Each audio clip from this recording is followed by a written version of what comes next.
Geomorfologi pesisir, bagian dari geomorfologi lingkungan. Geomorfologi pesisir membahas berbagai bentuk lahan yang terdapat di sepanjang garis pantai dan wilayah pesisir. Bentuk lahan ini merupakan fitur alami yang terbentuk dari interaksi dinamis antara daratan dan perairan laut. Proses pembentakannya berlangsung terus-menerus, terutama melalui gaya erosi dan disposisi yang dipengaruhi oleh gelombang laut.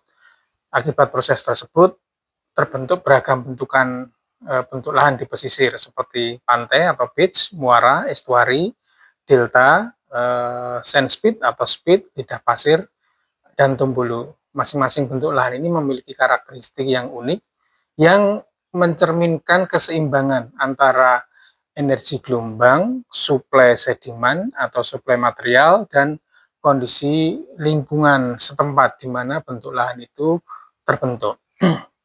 Gambar ini menyajikan ilustrasi coastal landform, ada daratan, ada lautan, kemudian proses yang berperan di dalam coastal landform itu ada erosi, proses pengikisan yang dilakukan oleh energi, dalam hal ini ada energi gelombang, energi pasang surut, dan juga energi dari arus. Kemudian material hasil erosi tertransport, kemudian diendapkan pada suatu tempat yang disebut dengan deposition. Nah, tiga proses ini adalah proses yang saling terkait yang terjadi di daerah pesisir yang membentuk bentuk lahan di kawasan pesisir. Erosi, transport, dan sedimen ini kemudian membentuk suatu bentukan. Yang paling lazim yang biasanya kita kenal yaitu ada beach, estuary, delta, tumbulu, dan juga ada spit. Tentu bentuk lahan yang lain juga banyak, ini yang paling familiar. Kita bahas yang pertama dulu, pantai atau beach. Ini merupakan salah satu bentuk lahan pesisir yang terbentuk melalui proses deposisi material oleh gelombang laut, oleh arus juga. Material penyusunnya dapat berupa pasir, kerikil, pecahan cangkang yang berasal dari daratan dan juga dari lautan. Proses pembentukan pantai diawali ketika gelombang membawa sedimen menuju ke garis pantai. Kemudian energi gelombang yang melemah menyebabkan material tersebut diendapkan secara bertahap, pelan-pelan. Selain itu, ada arus sejajar pantai atau longsor drift atau longsor current yang berperan penting dalam memindahkan sedimen sepanjang garis pantai sehingga membentuk dan mengubah morfologi pantai secara dinamis, secara terus-menerus. Kemudian ada satu faktor lagi yaitu pasang surut yang juga turut mempengaruhi distribusi sedimen sehingga bentuk dan lebar pantai dapat berubah dari waktu ke waktu. Makanya pantai merupakan sistem geomorfologi yang sangat dinamis dipengaruhi oleh gelombang, arus, dan juga kondisi setempat. Misalnya dalam gambar ini kita lihat itu adalah kenempatan beach, kantong beach, di mana beachnya itu berupa daerah yang datar, elevasinya lerengnya sangat landai. Kemudian kita lihat di ilustrasi itu ada gelombang yang berperan dari lautan yang dia kemudian terjadi pecah gelombang karena memasuki kawasan pantai di mana elevasinya menjadi dangkal. Kemudian pecah gelombang inilah yang mendorong energi, kemudian menggerus energi, baik menggerus platform maupun menggerus material di daerah perbukitan, kemudian diendapkan di sepanjang itu. Nah, garis pantai ini merupakan kawasan yang dibatasi oleh pasang maksimal dan surut rendah, sehingga kita mempunyai bentangan. Seperti yang digambar itu ada yang basah, ada yang kering.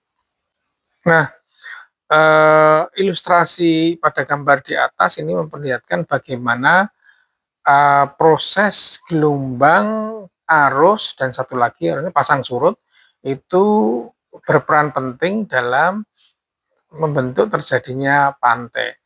Gelombang tentu akan membawa material ke tepi pantai, menghempaskan material, di samping dia juga akan menggerus.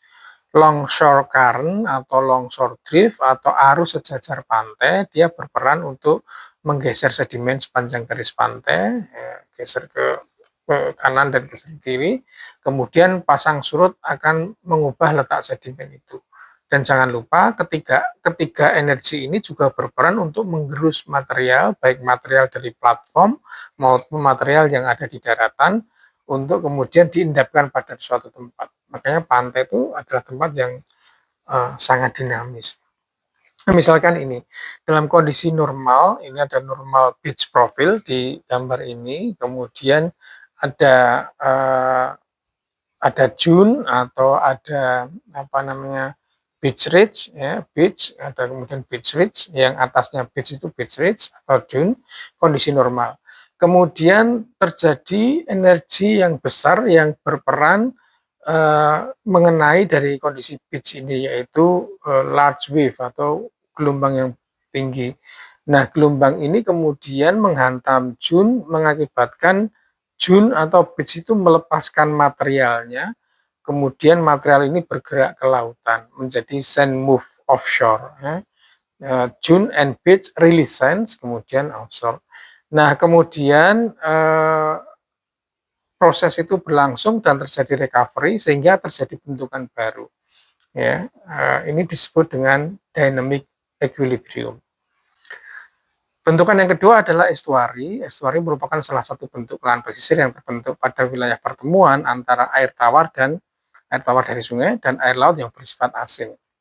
Zona ini bersifat unik karena terjadi proses pencampuran yang menghasilkan kondisi salinitas yang bervariasi dalam satu lokasi itu, baik secara horizontal maupun secara vertikalnya.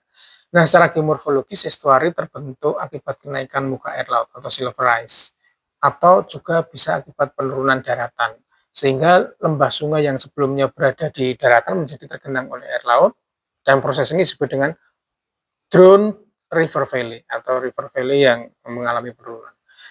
Dinamika pasang surut tentu juga berperan dalam mengatur sirkulasi air, distribusi sedimen, serta pembentukan morfologi estuari itu sendiri. Interaksi antar proses fluvial dan marine ini menjadi estuari sebagai sistem yang sangat dinamis sekaligus produktif secara ekologis. Nah, lagi kalau kita lihat di diagram blok estuari ini, ada pertemuan antara freshwater dengan saltwater yang di tengah-tengah.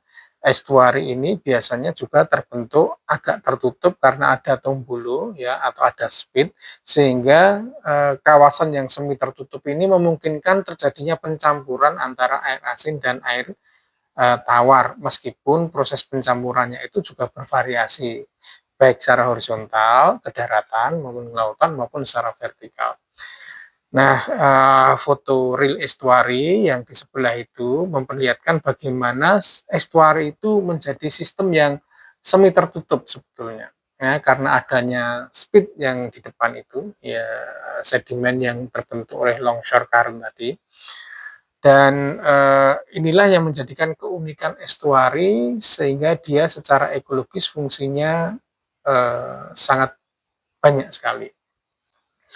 Sekali lagi, estuari ini dapat terbentuk karena ada proses misalnya subsiden atau penurunan daratan, atau juga adanya kenaikan muka air laut, sehingga membentuk cekungan di muara yang memungkinkan water terkolekt atau tertampung percampuran antara dari sungai yaitu freshwater dan dari laut, sehingga kawasan estuari ini dicirikan dengan air payo yang sangat khas sekali, sehingga secara ekologis tempat ini sangat bagus untuk tempat pemijahan ikan, kemudian tempat habitat binatang-binatang laut, tempat untuk melakukan berkembang biak dan lain sebagainya. Berikutnya, bentuk lahannya yang ada di pesisir ada delta. Ini merupakan bentuk lahan fluvial yang terbentuk di bagian hilir sungai, tepatnya di muara, ketika aliran sungai bertemu dengan badan air yang relatif tenang seperti laut atau samudra. Nah, proses pembentukan delta terjadi akibat penurunan energi aliran sungai secara signifikan, misalnya karena gradiennya sudah landai memasuki perairan tersebut. Nah, ketika energinya melemah karena gradiennya landai, kemampuan sungai untuk mengangkut sedimen berkurang. Kemudian sedimen ditinggal di situ, diendapkan, sehingga material seperti pasir, lano, dan lempung mulai diendapkan secara bertahap di sekitar muara. Nah, endapan ini kemudian terakumulasi dan berkembang membentuk daratan baru yang menjorok ke laut. Nah, kemudian seiring waktu proses deposisi yang terus berlangsung membentuk pola bercabang-cabang atau distributary channels ya, yang menjadi ciri khas delta. Inilah interaksi yang dinamis antara energi dari fluvial dan juga dari lautan. Kalau kita lihat dari skematik diagram ini, meandering yang terjadi itu, pada gambar ini ada meandering yang terjadi, itu karena posisi sungai sudah melandai, kemudian air sungai akan mencari daerah mana yang paling resisten, kemudian dia akan mengalir. Nah, karena daerahnya landai, maka ada kemungkinan terbentuk beberapa cabang aliran sungai, karena masing-masing dari aliran mencari daerah yang lemah. Kemudian ada beberapa yang nanti meanderingnya itu tertutup, membentuk danau, oxbolik biasanya, danau yang terbentuk karena meandernya terputus. Kemudian semakin menjorok ke laut ada distributary. Kalau kita lihat di gambar fotonya yang kiri ini, ada percabangan-percabangan anak sungai yang masuk ke laut. Itulah ciri khas bentuk lahan delta di kawasan pesisir. Nah, tentu bentuk lahan delta seperti pada ilustrasi ini dicirikan dengan adanya distributary channels atau cabang dan anak-anak cabang dari sungai utama. Bahkan kita kadangkala sulit mengidentifikasi mana sungai utamanya. Cabang dan anak cabang ini akan semakin banyak, semakin melebar mendekati muara sungai. Jadi aliran sungai yang masuk ke laut dia akan mempunyai banyak mulut yang masuk ke laut. Nah, dicirikan yang kedua, sedimennya biasanya pasir, lano, atau lempung, atau sedimen yang mudah tergerus oleh aliran yang lambat, aliran sungai yang lemah, aliran sungai yang sudah tidak kuat karena gradiennya sudah lurus. Nah, kemudian terbentuk daratan baru dari berbagai percabangan sungai. Itu ciri khas dari delta.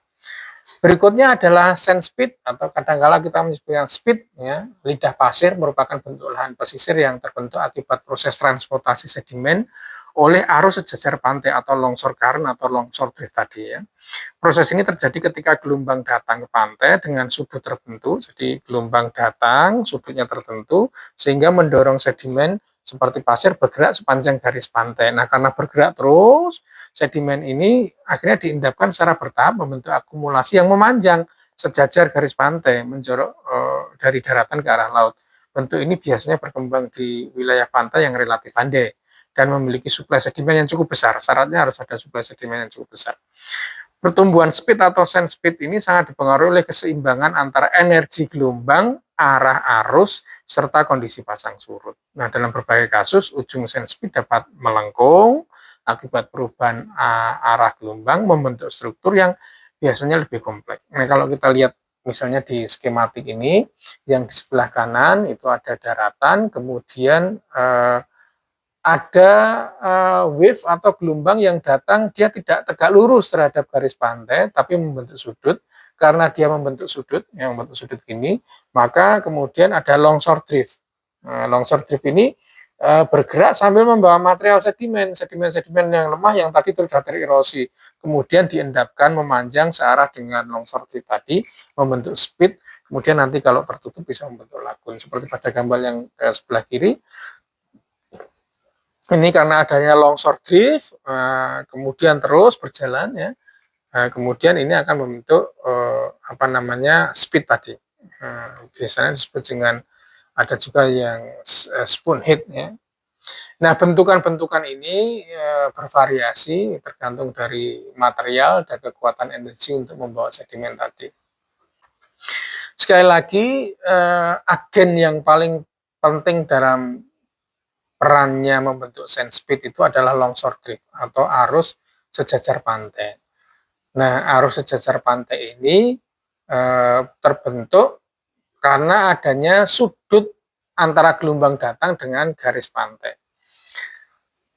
Pasir yang terbawa oleh arus sejajar garis pantai ini kemudian diendapkan sejajar dengan garis pantainya, memanjang, kemudian sampai menjorok ke lautan. Nah, menjoroknya ini disebut dengan speed atau sand speed atau lidah pasir. Nah, bentukan lidah pasir ini bervariasi, ada kalanya dia melengkung membelok lagi, dan ada kalanya juga sangat kompleks, ada kalanya juga sangat sederhana. Nah, bentukan-bentukan itu bisa kita lihat jamak banyak di kawasan pesisir, terutama yang sedimennya mudah bergerak. Bentukan berikutnya adalah tombolo. Ini merupakan bentuk lahan pesisir yang terbentuk ketika endapan pasir atau kerikil menghubungkan sebuah pulau dengan daratan utama. Nah, proses pembentukannya sangat dipengaruhi oleh fenomena pembiasan gelombang atau wave refraction yang menyebabkan energi gelombang terkonsentrasi di sekitar pulau. Ketika gelombang ini mendekat suatu pulau, maka arah perambatannya berubah sehingga energi gelombang melemah di bagian belakang pulau. Nah, kondisi ini menciptakan zona dengan energi rendah yang memungkinkan terjadinya disposisi sedimen tadi. Dan itu berlangsung terus secara bertahap. Material ini dibawa oleh arus sejajar pantai, kemudian terakumulasi dan membentuk bar pasir yang semakin memanjang. Nah, seiring waktu, akumulasi sedimen ini berkembang sampai menghubungkan dengan daratan utamanya. Nah, kemudian membentuk tombolo yang stabil. Nah, ini mencerminkan interaksi kompleks antara gelombang, arus, dan ketersediaan sedimen di dalam konteks geomorfologi pesisir. Misalnya dalam diagram ini kita lihat daratan utama, kemudian ada pulau berhadapan dengan daratan utama, di mana material baik dari daratan utama maupun dari pulau tersebut itu mengalami erosi oleh agen energi, yaitu gelombang arus dan pasang surut. Kemudian sedimen tadi terakumulasi karena adanya longshore drift atau longshore current, dia membentuk speed misalnya. Kemudian endapan pasirnya itu bertambah terus sampai dia nyambung dengan daratan utamanya. Nah, sebelah kiri adalah foto realnya, ada pulau kecil di depannya, kemudian ini daratan utamanya, kemudian membentuk tombolo. Ada kalanya pada saat pasang maksimal, terutama karena sea level rise, tombolo ini hilang lagi. Iya, bisa saja. Kemudian nanti pada saat surut dia datang lagi, sangat memungkinkan. Nah, seperti pada skematik ini, unsur yang paling penting berperan terbentuknya tombolo salah satunya adalah adanya wave refraction atau pembiasan gelombang yang datang tadi. Gelombang yang datang mengenai pulau kemudian dibiaskan, dipantulkan sehingga energi gelombang yang melemah tadi terutama di belakang pulau, depan ini misalnya daratan utama, kemudian pulau, di sana gelombang datang menabrak pulau, yang di belakang pulau tentu energinya melemah, karena energinya melemah maka disitulah sedimen bisa diendapkan. Nah, kalau sedimen itu berlangsung diendapkan terus-menerus, maka akan mempengaruhi juga pola gelombang yang akan masuk ke pantai, misalnya kemudian membentuk arah sejajar pantai. Nah, kalau ini terjadi secara terus-menerus, maka energi gelombang yang terfokus di sekitar pulau tadi yang melemah tadi akan semakin mengendapkan sedimennya yang berada di situ. Itulah skematik tombolo. Jadi kita sekarang belajar di geomorfologi lingkungan, yaitu membahas tentang feature di geomorfologi pesisir.